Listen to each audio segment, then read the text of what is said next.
સ્કોરના હિસાબથી જોવા જઈએ તો ભાજપ અહીં સીધા ફાયદામાં ચોક્કસથી દેખાઈ રહ્યું છે, પણ જ્યારે રાજકીય પંડિતોને આ અંગેની ચર્ચા કરતા સાંભળીએ અથવા તો આપણે પબ્લિક ડોમેન પર આ વિષય પર બહુ બૃહદ માત્રામાં ચર્ચા થઈ રહી છે, ત્યાં ઘણા બધા એક્સપર્ટને સાંભળીએ તો એક મત ચોક્કસથી પ્રવર્તી રહ્યો છે કે વધારે પડતા બિનહરીફ, હવે એની પાછળના કારણો ઘણા બધા છે.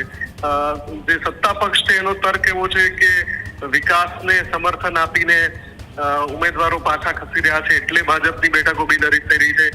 વિપક્ષનો દાવો એવો છે કે ધાક ધમકી દબાણની જે રણનીતિ છે એના કારણે બેઠકો બિનહરીફ થઈ રહી છે.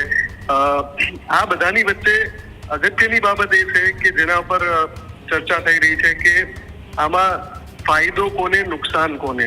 તો એક મત એવો ચોક્કસથી પ્રવર્તી રહ્યો છે કે જે આરોપો થઈ રહ્યા છે, જે કેટલાક વિડીયો સામે આવી રહ્યા છે, કેટલાક ઓડિયો ક્લિપ વાયરલ થઈ રહી છે, એ બધાનું એનાલિસિસ કરીએ તો ભાજપના જ સમર્થકોમાં ક્યાંક એવો મત ઉઠી રહ્યો છે કે આ થોડું વધારે પડતું થઈ રહ્યું છે બેઠકો બિનહરીફ કરાવવાના પ્રયાસોમાં, અને એટલે જ કદાચ એ ભાજપની જે છબી છે એ પણ ખરડી શકે છે.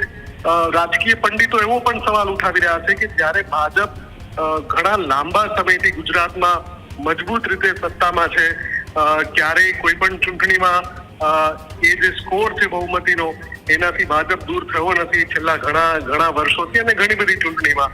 તો પછી આ પ્રકારની જે કોશિશો કરવામાં આવી જેણે પણ કરી અથવા જેમની સૂચનાથી કરી એ શા માટે કરવામાં આવી, એવો પણ એક સવાલ પૂછી રહ્યા છે કેટલાક રાજકીય પંડિતો, અને એટલે જ છબીને નુકસાન વાળી વાત સામે આવી રહી છે.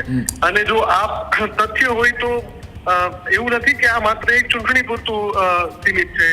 એ આગામી સમયમાં પણ રાજકીય રીતે, રાજકીય સમીકરણોની રીતે, રાજકીય સોગઠાની રીતે ભાજપની તરફેણમાં ન જઈ શકે, અને એટલા માટે એનું મંથન કરવાની જરૂર છે, એનું વિશ્લેષણ કરવાની જરૂર છે. ત્યારે જ ન્યૂઝરૂમ ગુજરાતની યુટ્યુબ ચેનલને સબસ્ક્રાઇબ કરો અને ઇન્સ્ટાગ્રામ અને ફેસબુક પર ફોલો કરો. અપડેટ રહો, સત્યની સાથે રહો.